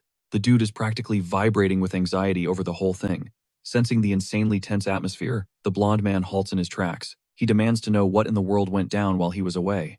The employee immediately starts apologizing for bothering the clearly exhausted leader. The knight cuts him off, giving him a look that says, "Just spit it out." At this, the butler leans in conspiratorially, whispering the explosive secret directly into his boss's ear. All the while, a stunningly elegant blonde woman watches the entire exchange, concealed in the shadows of the grand staircase. With a dead serious expression and her arms crossed, she just glares down at the two of them, a silent predator from the floor above. The news lands, and a grim satisfaction settles on the soldier's face. He thanks him for the intel, and the butler simply replies that it's his duty. Clutching his head, the captain realizes the situation is 1,000 times worse than he could have ever imagined. He's just learned that monsters have materialized inside the capital. He's left wondering where the hell they spawned from. A furious expression overtakes him as he comes to a chilling conclusion. Someone had to have let them in, on purpose. And the sketchiest place he can think of? Harness Academy. Access to that place is locked down tight, but the soldier knows he can't handle this alone. He needs a powerful ally. Right on cue, the hero squad finally rolls up, a full 3 days after they smoked those bandits. The crew pushes onward, making their way to the capital. The young woman with blue hair nervously asks if she'll actually be able to land a job. Jin tells her to chill. With a reassuring grin, he guarantees she'll find something since she's got the skills reading, writing, and basic math. Looking way more optimistic, the girl puffs up with newfound confidence and thanks her savior for the massive morale boost. Suddenly, the hero's tiny companion points a finger toward the horizon, shouting that they've finally made it. At the announcement, the white-haired young man's head snaps up, his eyes widening at the incredible sight. The entire group just stares at the gigantic walled metropolis. Jin is completely blown away by the sheer scale of it all. Once they're inside the capital, they find a bustling city, packed with medieval-style architecture. The warrior remarks on how alive the city feels, while the kids just gawk at everything and everyone around them. The girl explains that the city's entire economy is built on imports, which is why literally everything winds up here. She even mentions that people from her own village come here to hawk their goods, and the detail clicks in the hero's memory. The young man finds it all completely captivating, spotting people with insect-like wings in the massive crowd, a true melting pot of different races and cultures. Shop stalls are overflowing with goods from every corner of the world, and the streets themselves are surprisingly clean and well-kept. Kids are running around playing without a care, and the hero can't help but notice how solid the law and order seems to be here. But just as quickly, the protagonist's entire mood shifts, his face hardening into a much more serious mask. He's reminded that just beneath this peaceful surface, the dark reality of forced servitude still festers. With a haunted look, the warrior figures that every era has its own brand of darkness. He then pivots, asking when the academy's entrance exam is. The little girl pipes up that it's next week, and the hero lets out a breath of relief. A young, blonde woman watches them, mulling over the idea of them trying to get into Harness Academy. The noble woman's gaze is dripping with pure disdain. She scoffs at the very thought of those brats and mixed bloods. Sometime later, The group finally checks into a decent inn to crash after their grueling journey. The second they're in the room, the kids go wild, excitedly bouncing around before launching themselves onto the beds with pure joy. Sinking into a chair, the hero celebrates the fact that he's about to sleep in a proper bed, and the girl enthusiastically agrees. At that moment, the warrior reflects that while they made it here in one piece, now he's got to figure out the group's long-term survival. Jiggling a pouch heavy with coins, he mutters that to make it in this era, you need cash. The small one is clutching their reward money. The young man points out that this stash isn't going to last forever. On top of that, he's got to secure jobs for the 2 siblings he saved from those thugs. The hero knows the ultimate shortcut would be to hit up the blonde knight, but he has zero way of getting in touch with him. Resting his chin on his hand, the protagonist dives deep into his thoughts, trying to cook up a master plan to tackle all these issues. He then starts to wonder if his first move should be investigating the corrupting monsters that have plagued this new era. An image of shadowy, malicious figures flashes in his mind, and he knows they're already weaponizing the beasts for their own twisted schemes. Staring out the window at the city below, the warrior concludes that he absolutely cannot turn a blind eye to this threat. With a look of pure determination, he decides he has to make a move. And soon, looking out at the sprawling city, he makes a silent vow that he will not let history repeat itself. The young man then asks, how someone even does research here. The girl chimes in that you either learn from a teacher or from books. The young woman quickly adds that books are crazy expensive. She says that back in her village, they had to pool all their money just to buy one, but then she remembers the capital has a public library where he can look up anything he wants. The warrior is totally intrigued by the concept of a library. He realizes this is perfect, as it might hold clues to his friend's lost laboratory. A pink-haired librarian offers a welcoming smile, and flat out tells them their request is a no-go. She explains the books are priceless national artifacts, and the library isn't some public hangout. Access is strictly for students, faculty, and the capital's high-ranking nobles. His tiny companion pipes up, pointing out that Jin can't even read, and he just owns it, admitting he's illiterate. He's just started tackling the alphabet, but it's going to be a hot minute before he can get through a single page. Facepalming, the warrior wonders what his next move is. Just then, 2 figures materialize. The hooded pair scopes out the group, and one confirms they've found their targets. His instincts screaming, our hero spins around, demanding to know what they want. Without warning, one of the men, sporting wolf ears, throws a lightning-fast punch, but our warrior snatches it out of the air with one hand, barely even flinching. With an icy glare, he sarcastically remarks on the city's so-called warm welcome and top-notch security. The hooded attacker just smirks, firing back that the outsider is dead wrong about this place. With that, the enemy's hand ignites with a fierce, blinding yellow energy. The 2 men lock into a power struggle, their magic clashing with raw intensity. A brilliant flash of light erupts in the middle of the street, making every resident jump out of their skin. The wolf-eared dude leaps back, and our hero has to admit, the guy's got sharp reflexes. The blue-haired girl is absolutely bugging out, seeing them use divine power in the middle of the day. The protagonist demands answers, and the attacker reveals someone really doesn't like him. It clicks for the outsider, this is a hired hit, arranged by one of his enemies. A sly grin spreads across our hero's face. This whole situation actually fits perfectly into his bigger plans. The thug tells him to bounce from the city, but Jin just scoffs, that he only sweats real threats. Triggered by the diss, the wolf-eared guy lunges again with everything he's got, but with zero effort, the protagonist intercepts his opponent's fist in mid-flight. In one fluid motion, the warrior wrenches the goon's arm and slams him face-first into the ground. Seeing this, his red-headed partner goes ballistic and conjures a fireball. He hurls the blazing projectile straight at the outsider, who just casually watches it approach. With a simple flick of his wrist, our hero extinguishes the fire magic like he's swatting a fly. The white-haired young man teleports directly in front of his enemy, who is completely stunned by the insane speed. Before the guy can even blink, our savior grabs a fistful of his collar. He tells the kid to come back, when he's actually strong enough to be a problem. With a bone-chilling stare, the protagonist asks if the punk will have the guts to try him again. Terrified out of his mind, the kid realizes this warrior isn't some low-level species, like he'd assumed. His partner screams, "That's enough!" as a female warrior orders everyone to freeze. The knight grumbles that they're causing a huge scene on her day off, right in the main square. With that, she declares she's hauling them all to a jail cell, and tells them to get ready to move. Our hero cracks a smile. His plan to stir up some trouble and get noticed has worked out even better than he expected. All of a sudden, the thug recognizes the warrior and yells that he's that low life. From the forest, the camera pans out to the 2 goons on the ground, and the knight sizing up the outsider from afar. With a wicked grin plastered on her face, the woman struts toward the group. Seething with rage, she levels her sword at our hero, and accuses him of stirring the pot the second he set foot in the capital. With a smug smile, the warrior retorts that inferior species don't really get what's right, but a woman with rabbit ears interrupts, saying she witnessed the entire thing. She testifies that our hero's crew was the one attacked first, and that they were clearly acting in self-defense. The knight is taken aback by this account, and glances at the two dudes still eating dirt. In that moment, she recognizes the attackers, and asks if they're students from Harness Academy. Slapping a hand to her forehead, the woman groans about the mess, praying a certain young lady isn't involved in this. Our hero perks up, asking about this young lady, but she tells him not to sweat it for now. With a friendly smile, the outsider notes that the Holy Knights are even out on patrol. The warrior explains that the capital is massive, so they pitch in to keep the peace, but she pauses, her gaze fixed intently on the white-haired young man. It dawns on her that this guy is insanely powerful, because those academy kids were no joke. Then the knight says her goodbyes and warns our hero not to cause any more drama in her city, but the protagonist cuts her off, saying there's a place he'd like her to see. Totally thrown by the random invitation, the woman turns back and demands to know what he's talking about.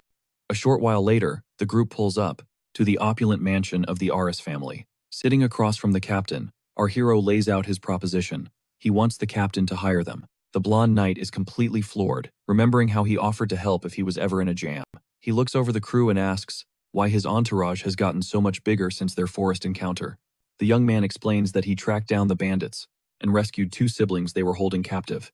Hearing this, the captain immediately asks what happened to the criminals, and our hero reports he dropped them off with the guild. Stroking his chin, the captain starts to ask another question. After our guy single-handedly demolishes an entire bandit crew, the knight commander demands to know why he even bothered to help. The hero lays it out. They're orphans, cast out because of their so-called inferior race. With that gut punch of a reveal, he explains his only goal was to find them a safe place to work. The captain is baffled by this sense of duty, but the outsider just states that this is his personal code. Our hero declares that since he stepped in to save them, he's responsible for the two siblings until the very end. Faced with this raw determination, the captain and his partner are totally blown away. Hearing their savior's powerful words, the siblings erupt into smiles, radiating pure hope and joy. The knight finally agrees, offering them positions as servants in the mansion, which makes the young woman practically vibrate with excitement. But there's a catch. The knight commander lays down one crucial condition for this whole deal. He then drops the bomb. He wants our protagonist to become an instructor. The young man is justifiably confused. With the arrangements made, the siblings get decked out in fresh servant uniforms, looking incredibly sharp. The white-haired warrior cracks a smile and notes how awesome they look in the new gear. The young woman bows deeply, thanking the captain over and over for the chance, but he just waves it off. He puts their training in the hands of the head butler, with a stern warning not to mistreat them, because of their heritage. The siblings wave a heartfelt goodbye to their hero as he gears up for his new mission. The protagonist immediately questions the real motive behind being offered an instructor role. The knight praises his sharp intuition, admitting he trusts him despite knowing nothing about his past. And then, the captain reveals the truth. He needs him to infiltrate the notorious Harness Academy.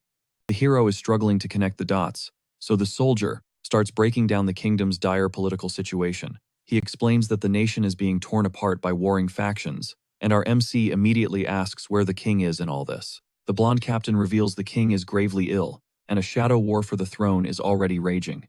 At this point, he clarifies that schemers with zero claim to the throne are plotting a full-blown takeover. To achieve this, they're hiring invaders and dragging innocent civilians into their bloody conflict. Taking all this in, our hero instantly realizes that this local lord is just one piece of a much bigger, more dangerous puzzle. The crew knows they have to hunt these guys down, and fast. Just then, the man in white asks if the academy is their #1 hotspot. With a knock on the door, the knight announces he's coming in to make an introduction. He reveals that a certain young woman will be our hero's guide, inside the infamous school. This girl, with her striking light hair, is none other than the captain's own younger sister, a student at the academy. She gives her brother a frosty greeting while everyone else just watches awkwardly. But then, the noble girl cuts in, questioning if they're seriously pinning the whole mission on a mixed blood. Completely fed up, the captain tells her to watch her mouth, but she just doubles down on the insults. The young woman declares she'll never accept an inferior being handling such a critical assignment. Instantly, the captain apologizes for his sister's incredibly childish outburst. But our hero's tiny companion points out that the captain himself isn't exactly free of prejudice. Snapping open her fan, the student asks if the protagonist even gets what his job is. She spells it out for him. On top of the infiltration, he has to actually be an instructor. She scoffs, saying there's no way someone of his race has the skills to teach anyone. Then, out of nowhere, his little sidekick blurts out that he can't even read, leaving the entire room in stunned silence. Hearing this, the blonde girl shuts her eyes and declares the whole plan is completely hopeless, but his small friend fiercely defends him, insisting he's incredible and that everyone has something to learn from him. The blonde noble goes quiet, just staring at him with a dead serious expression. She finally turns and concedes that he probably has the raw power to whip the academy's problem students into shape, but she warns him that being a real instructor requires way more than just brute force. With his head in his hands, the blonde knight is dying of secondhand embarrassment from his sister's attitude. The dog-eared warrior figures out that the students were sent by the snooty young lady. Her brother quickly apologizes, but our hero just brushes it off, telling him not to sweat it. The protagonist then asks what exactly he's supposed to teach. The blonde captain says it would be spirit magic. He then elaborates that our outsider seems to be a natural prodigy with that kind of power. The white-haired hero asks which part he should teach, and the soldier says, just the fundamentals. He rattles off a list: fire, lightning, ice, and healing spells, saying mastery of even one would be plenty. The warrior asks, is that all? Leaving the knight totally baffled by his casual response. The leader asks if he uses some kind of special magic, but the hero has no clue what he's talking about. He flashes back to the bandit he fought, wondering if that guy was actually considered strong by this era's standards. A wicked smirk spreads across the protagonist's face. He finds this whole setup absolutely fascinating. It's time, he decides, to completely shatter their reality, and channels an attack into his palm. The young man unleashes a torrent of energy that blasts a crater straight into the courtyard floor. A phantom suddenly materializes, scaring the daylights out of a big-nosed guy who was spying from a distance. With a casual snap of his fingers, the warrior demonstrates his absolute command over the magic. In an instant, the wolf-eared man drops to his knees. Writhing from the spell's force, the wolf-eared man screams, demanding to know what kind of sorcery the outsider just used. Utterly desperate, he accuses the young man of pulling a dirty trick, swearing he's never witnessed anything like it. On the other side of the courtyard, the two teachers simply stand by, taking in all the unfolding drama. A smirk curls on the captain's lips as he says this wraps everything up, and the school's headmaster silently agrees. In that moment, every academy student stares at the young man with a mix of total awe and sheer terror. The young blonde is floored by the display of magic, and her friend confirms it was a unique power. This makes her wonder why, because someone from an inferior race shouldn't be able to wield such insane strength.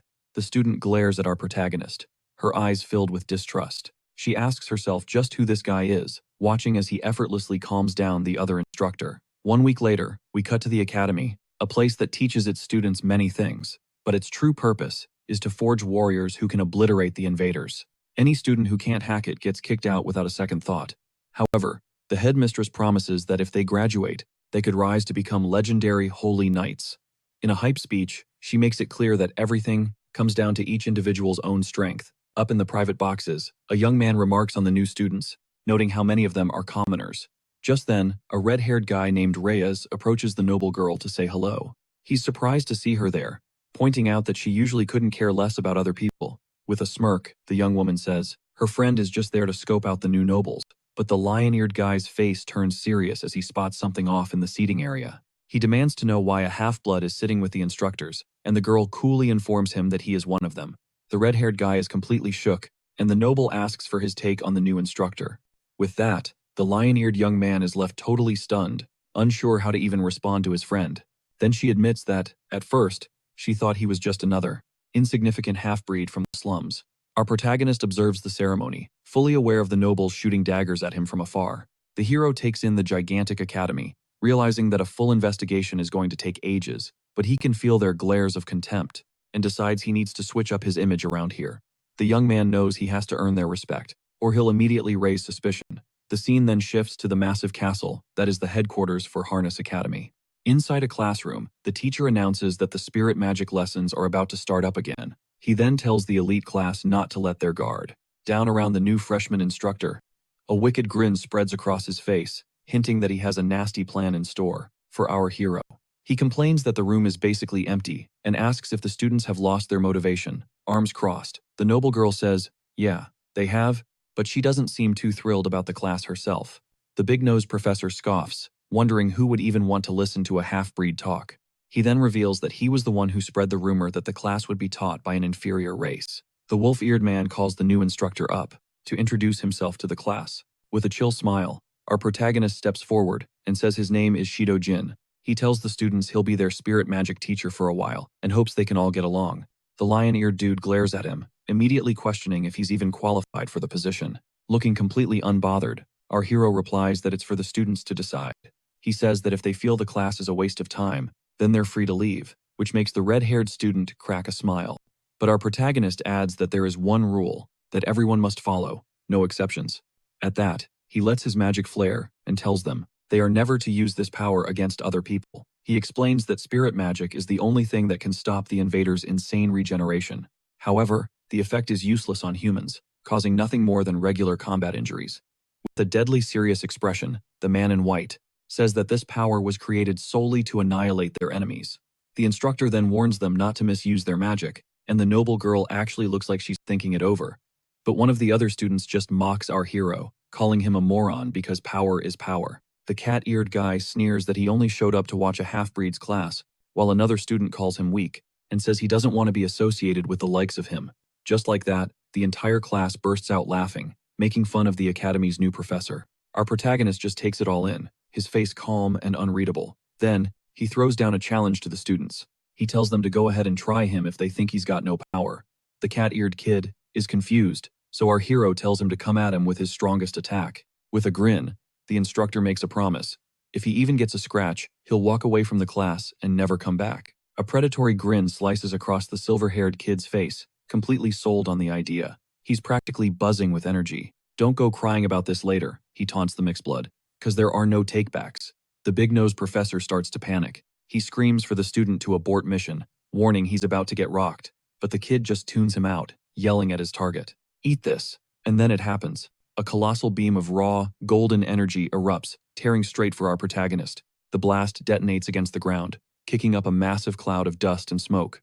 Smirking, the silver-haired student starts flexing. He's boasting about his insane power, when suddenly, an ice-cold projectile zips past his head at unbelievable speed. The attack grazes his scalp, so fast he can't even process what just happened. Absolutely terrified, he whips his head toward the wall. It's only then he realizes the ice shard buried deep in the stone was meant for him. A chilling voice cuts in. If I had wanted you gone, our hero warns, that would have been a kill shot. Wrapped in a frosty blue aura, he adds that judging people by their looks can be a fatal mistake. The red-headed student is completely shook by the scene, whispering, "Bro, was that actual magic?" With that, another student flinches in fear, and our hero has a flashback to being called an inferior his whole life. The instructor, realizing he's out of his league, asks, "What are we even supposed to call you? You're on a completely different level." With a confident smirk, our guy sets the record straight. The correct answer, he states, is Professor. In that same breath, our savior puts the kid on blast, questioning if he even knows the conditions to actually trigger magic. He points a finger at the student and demands he spill the tea on his power, right now. The cat-eared kid stammers, barely getting out that it's all about visualization. He tries to explain the basic concept of projecting force into spirits and making magic manifest. The new professor agrees, that's important, but warns him, that's not the activation condition. He drops a bombshell. The spirits are actually nanomachines that respond to a wavelength. The student's mind is blown, so our hero breaks it down. He explains there are 8 fundamental wave types, and an image of devastating fire magic flares to life to illustrate his point. Right after, a crackling bolt of lightning appears, showcasing another elemental force. The raw power of wind is also demonstrated, with a swirling green energy in his palm. He then conjures ice magic and says, they've all seen powers up to this point. But then the instructor reveals there are more, and the students collectively lose their minds over this new info. The first new power he shows is gravity manipulation, with a crushing sphere of purple energy. Immediately after, he demonstrates the ability to manipulate light intensity with a blinding white radiance. Controlling atmospheric pressure is another one of the powers our protagonist has totally mastered. And for the grand finale, he reveals the spatial protection shield he used to tank the kid's first attack. The big-nosed professor absolutely shouts, asking if he's for real, using all 8 types of spirit magic. With that, our hero explains that visualization is just the key to applying these basic concepts. A smirk plays on his lips as he walks over to his lectern to get started. With all the drama settled, our savior asks if they can finally get into the real lesson. Sometime later, the protagonist is stalking the long corridors of the academy. He's on a secret mission, thinking he needs to investigate the facility, but he runs into a major obstacle. Students are swarming everywhere, making it impossible to find anything suspicious.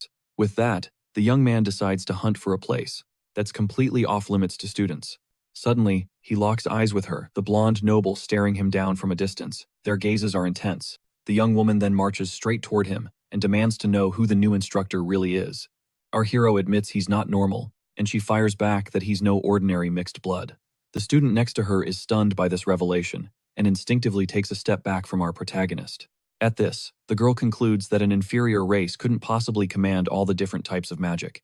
Our hero says he already taught this lesson, and that anyone could do it if they just altered their power's wave. But the noble replies that if it were that simple, he wouldn't be getting all this main character attention from the entire student body. Seeing they're drawing a crowd, the man in white suggests they talk somewhere more private. So, the two of them find a quiet courtyard, with fewer people lurking around. The blonde-haired student looks him dead in the eye and asks if he's finally going to answer her questions. He reveals he's an ancient human who was in a deep sleep for 100 million years in his village. The young woman thinks he's capping and questions what he was doing that far back in the past. With a hand on his chin, he replies that he did a lot of things and used to be a special agent. The term goes right over her head, so he clarifies that it was someone who fought on behalf of their country. A faint smile appears as he remembers taking on countless villains in his old life. The scene flashes back to him, chilling with his teammates in a war room. His buddy is breaking down their attack strategy for the rest of the squad. Next, he recalls the missions like they all happened just yesterday. We see the white-haired warrior sprinting through a storm of explosions in the middle of a chaotic battlefield. Back in the present, the young man has a nostalgic smile, thinking about those good old days. The noble asks how he managed to sleep for so long, and he tells her that's where he messed up. He admits he was cocky and thought he could fix everything all by himself. As a result of that pride, our hero lost everything he ever cared about and was completely powerless against the monsters. He confesses he only became an instructor so he could one day rely on their strength. The young noble asks what their destination is, and he coolly replies that she's simply fulfilling her role as his guide. With that, the duo ends up in a decrepit and forgotten storage room deep within the academy. The girl explains that this forgotten corner is just where they stashed the teacher's old materials. Stroking his chin, the protagonist pieces it together. So, they're in a simple item storeroom. As he scans the shelves, his eyes lock onto several dusty tomes and a small, ancient-looking statue. Just then, the noble unfurls a document, revealing she's conducted her own investigation. She points to a blank, an incredibly suspicious space on the floor plan right next to their current location. The young man instantly grasps her plan and moves toward the old statue to activate the hidden switch. A grinding sound fills the air as the bookshelf slides aside, unveiling a secret passage descending into darkness. With the path now open, he can't help but praise her sharp deduction. She was dead on. She then asks how he figured out the location when everything was caked in dust. The hero points to one specific spot and says it was suspiciously clean. He just chalks it up to pure intuition. He then insists on heading in solo, but the girl immediately shuts that down, saying she's joining him on this little expedition. The instructor warns her of the potential dangers, but she seems completely unbothered by his words. The young woman confidently boasts about her top-tier grades, claiming her skills are every bit as polished as her brother's. With a faint smirk, our hero gives in. He decides to place his trust in her. Together, the two descend the stone steps, and he conjures a sphere of light to illuminate their path. The noble watches his magic, remarking on how practical light manipulation is. The young man offhandedly comments that the whole vibe feels like a fantasy game, but the girl is completely lost by the term. She then circles back, questioning him about what he said earlier about hunting down villains. The student presses him, asking if he has anyone in mind, and he just smiles at his guide's intense curiosity. Tapping his chin, the hero confirms her suspicions, admitting he has a pretty good idea who the culprit might be. He then drops a name. Professor Rudman might be involved. The young woman immediately questions his reasoning. The instructor elaborates that while the man acts calm, his mind is perpetually adrift. He explains that it's a classic tell for people being coerced into doing things against their own will. The noble confesses she had her money on Professor Gilda, but the young man immediately shoots down that theory. He explains that her emotions are an open book, and that, deep down, the woman is a genuinely good person. With a confident smirk, the protagonist continues his descent, with his companion right behind him. Finally, the pair reaches the bottom of the corridor, and the light spills out into a massive, cavernous space. The student is absolutely floored by the sheer scale of the place, never dreaming something like this existed beneath the school. But suddenly, the hero freezes in his tracks, and the girl asks what he's found. A look of pure disbelief crosses his face as he admits he never expected to find this in a place like this. The scene pans to reveal a colossal metal door. That looks like the entrance to some kind of high-tech laboratory. The white-haired young man confirms that this is, without a doubt, one of the labs that Kagura left behind. He goes on, explaining that the door is fortified with nanomachines. He is absolutely certain of it. The young woman is just staggered, trying to process a door this massive hidden right under the academy. She asks the obvious question, can they open it? The instructor replies that they'll need an access key. The student gives him a blank look, so the young man clarifies that it's basically a normal key needed to unlock it. At this, the protagonist's expression grows pensive. As he schemes up a way to get inside, he recalls the girl from the village possessed the key, concluding that someone in this academy must have one, too. With a look of sheer determination, the hero begins gathering magic in his palm to deal with the problem head-on. He places his hand on the door, and a brilliant blue light flares to life, confirming his own access level is sufficient. With a deafening groan, the gigantic metal door begins to slide open. As it moves, the hero declares that whoever is stirring up all this chaos has to be the one holding the key. Peering inside, the pair is greeted by a horrifying sight. Dozens of cages filled with monsters, and one absolute titan of a beast in the center. Completely shell-shocked by the scene, the blonde-haired noble is at a total loss for words. She stammers, asking how he opened the door, and he just replies that he has his perks. The student just stares at him, repeating the words ancient human under her breath, trying to make it all make sense. With her hand on her chin, she asks if he really time-traveled from 100 million years in the past. The protagonist completely ignores her question, instead approaching one of the cages and getting a good, long look at a grotesque green monster. As he walks through the lab, the warrior finds this entire setup deeply unsettling. With a grim expression, he wonders why any of these monsters would just let themselves be captured. The young man observes that not a single one of the creatures is even attempting to break out of its prison. This jogs his memory about the bandits, monsters, who were just as docile in their cages. Even more critically, he questions how they managed to smuggle these massive beasts deep beneath the school. The noble finally admits her brother was right all along. The academy is seriously sus. With that, she proposes they lay a trap, but the hero immediately dismisses the idea. He stresses that their top priority is to seal this place up tight and dispose of the monsters as quickly as possible. The young woman is shocked by this strategy, asking if they're really just going to let the mastermind walk free. The instructor warns that if these monsters get out, the academy students are about to become cannon fodder. That's when it hits him. Her brother lives by a code, protect the people first, always.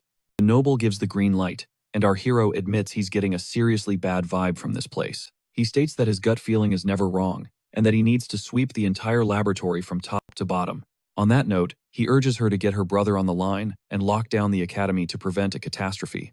The young woman is on board with the plan, and bolts to summon backup from her knightly relative. Now alone, the protagonist's eyes lock onto a massive clock mounted on the wall, as if he's searching for a hidden detail. He stalks through the lab, desperate to uncover any clue that explains this insane situation. The camera zooms in on the blue clock, hinting that this object is a major key to the mystery. Back at the academy, a few teachers are just casually gossiping in the hallways. A couple of them start throwing shade at the professor with the huge nose, and he absolutely erupts at their digs. Seething with rage, the professor claims the new instructor has single-handedly tanked his reputation. He calls our hero a fraud, ranting that it's physically impossible for anyone to wield 8 different schools of magic.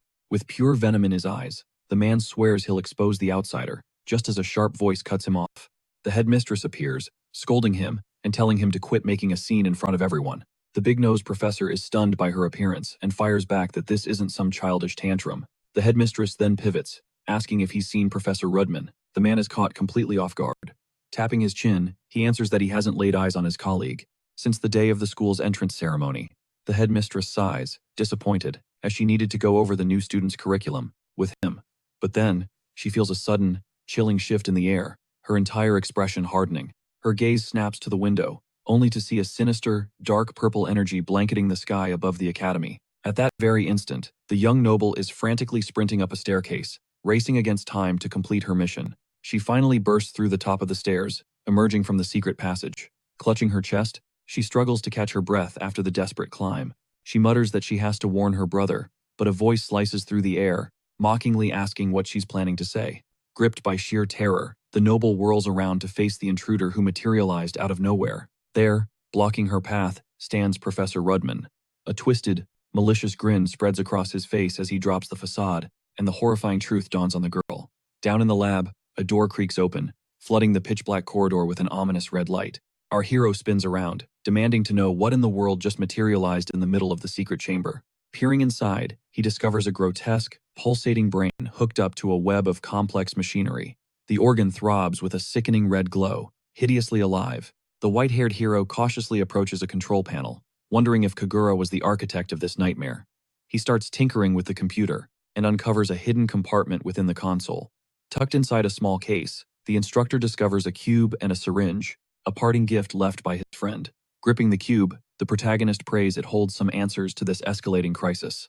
A hologram flickers to life, and the image of Kagura appears, confirming he knew his friend would make it this far. The scientist reveals that this specific lab is the closest one to the hero's awakening point. With a grim expression, he divulges that they were constructing a world-changing device right here. His friend explains that a piece of the device's functionality was embedded within the nanomachines. Striking a classic genius pose, he hypes himself up before asking if the warrior can guess what the device is. Kagura drops the bombshell. It's a teleportation gate. The news leaves our hero absolutely floored. He's lost in thought, trying to process if a machine capable of teleportation is even real. That's when he sees it, a monstrous creature, caged behind the metal bars of the laboratory. Just then, a circular device at the center of it all flares with an intense red light, looking like the power source for this whole operation. Scanning the room, the young man realizes the entire place is lined with cells, each one holding a nightmarish beast. At that moment, the wall clock's hands begin to twitch and spin erratically, instantly grabbing his focus. He zeroes in on the clock face, sensing that it conceals a crucial secret from his buried past. The warrior turns back to the control panel as the machine overhead continues to pulse violently.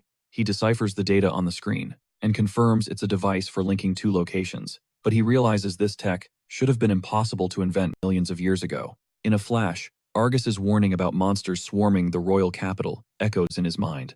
The veteran connects the dots. The invaders are being funneled into their world through this very machine. He glances at the holographic image of his old friend, understanding now that this lab is ground zero for something far more sinister than he imagined. Suddenly, a blinding blue light erupts from a portal that just activated directly in front of him. Stunned, the hero sees that the device's true form is nothing like he could have ever predicted. With the teleportation device already exposed, the hero's mind races, trying to figure out what the hell this pulsating core could be. Suddenly, the entire clockwork mechanism screams. The gears spin into a frenzied blur, and a split second later, a violent explosion of crimson energy engulfs the entire room, unleashing a bone-crushing pressure. He throws up an arm to shield himself, desperately trying to make sense of the wildly unstable machine. This triggers the creatures in the cells, who begin to thrash and roar in agitation. As the scarlet glow consumes every shadow, a massive monster snaps open its countless jaundiced eyes, poised to shatter its prison. A pillar of pure red energy erupts from the lab's core, casting an apocalyptic light on everything. Out in the courtyard, a female soldier sprints desperately to find Argus, needing to warn him that something catastrophic is unfolding in the capital. With a grim expression, the Knight Commander confesses he already sensed the impending doom. At that exact moment, hundreds of beasts rain down from the sky and immediately begin obliterating the city's buildings in a brutal assault. Back in the library, the young blonde woman glares at the professor and demands to know why he's giving her that creepy look. The man's face twists into a malicious smile as he reveals his plans are already in motion, all across the kingdom. Furious, the student channels her magic and tells the traitor to get out of her damn way, knowing he's a part of this mess. The portly man just chuckles, admitting she's pieced it all together, but declares it's far too late to stop him now. Stunned by his confession, the blonde demands to know what he means by those ominous words. The villain explains that today was the day chosen for his grand scheme to finally be unleashed. He admits the attack was supposed to happen later, but he had to move up the timeline because her snooping was getting on his nerves. In that instant, a look of pure cruelty flashes across the enemy's face as he savors the terror dawning in the girl's eyes. Meanwhile, the white-haired young man is sprinting through the corridors, trying to intervene. His razor-sharp intuition screams that the professor is just as big a threat as the king. At the entrance to the secret passage, the girl realizes the savior must already be down there investigating. The traitor confirms it with a sneer, saying the outsider is right where he wants him in the laboratory, and he's about to end all her worrying for good. Even though she's terrified, the young woman braces for the fight and challenges him, asking if he honestly thinks he can win. The villain roars with laughter, guaranteeing his victory and claiming he's acquired a power that is both absolute and invincible. As he speaks, a horrifying purple smoke swirls around the traitor, while the other female students watch the chaos unfold, frozen in fear. The blonde stares at his transformation as the enemy vows to show her his full potential. The villain screams that this is his new power, just as the little one clocks him with a vase. At this, the blonde is just completely shell-shocked at how pathetically the enemy was taken down. With a huge sigh of relief, the animal-eared, young woman wipes the sweat from her forehead after that burst of action. She then cheers for her victory over the downed traitor, while the other girl can't stop trembling. Just then, the noble asks what she's even doing there, and the little one says she was out looking for her hero. With that, the girl warns them that things have gone completely sideways outside, and they desperately need help. Then the freshman confirms she saw the white-haired guy heading into that secret area, but the blonde realizes the kid is just a rookie and is seriously impressed by her courage. Worried, the student asks if it's actually okay to assault a professor, and her friend insists it's totally fine. At this, the little one suggests they just blame the entire incident on the noble, since no one actually saw their faces during the chaos. A moment later, the sound of frantic footsteps echoes down the hallway, as someone rushes toward them. Then, the protagonist shows up, and demands to know what happened to the traitor, who's completely knocked out on the floor. He warns them that the city has become a war zone, and that total chaos has erupted in the streets. But the warrior reveals that all the beasts from the laboratory have vanished, a fact that terrifies him. At that, the blonde is hit with a wave of panic as she understands the horrifying truth. Those monsters are loose and preying on the public. With that, the group sprints out of the secret passage and races to save what's left of the capital. Looking down from a high vantage point, they see the city engulfed in flames, with explosions tearing everything apart. A monstrous beast tears through crowds of panicking citizens, and raw fear infects every corner of the kingdom. Then a flying monster appears in the sky and starts hunting the people desperately trying to escape the slaughter. With that, a colossal paw slams into the ground, signaling that the army of monsters has officially begun its invasion. At this, we see a truly gargantuan beast that stares down the capital from a distance, preparing to unleash hell. Then, the monster opens its maw, which is filled with fangs, and lets out a world-shaking roar. At that moment, the young blonde woman is frozen, stiff, realizing the city is on the brink of annihilation. But the warrior only feels regret, blaming himself for not destroying that teleportation device sooner. With that, the eared girl points to the horizon and warns that something is approaching. At this, the giant in the sky begins to charge its attack. A blinding spear of destructive energy erupts from the monster's maw, slicing through the heavens on a direct course for the palace. Ground Zero is the royal castle, and the incoming blast is powerful enough to vaporize every last stone and soul within its walls. The students below can only watch, paralyzed by sheer terror, knowing that cataclysmic impact means certain death for the royal family. In that exact moment, the man in white glances at the syringe in his hand and decides the time for waiting is over. He slams the injector into his own arm, feeling a godlike surge as nanomachines ignite within his veins. His friend's frantic voice screams through the comms, reminding him that this ultimate power-up is a one-shot-per-day deal. In response, the scientist clarifies that, while the jump is short-range, it's an instantaneous teleport, timed to intercept the beam as it crashes into the kingdom. Our hero braces himself to defy the impossible, just as a shimmering blue portal tears open the fabric of reality, shocking the entire group. With zero hesitation, the savior launches himself through the dimensional rift, emerging in the sky to confront the blast head-on, a lone warrior rocketing toward certain danger.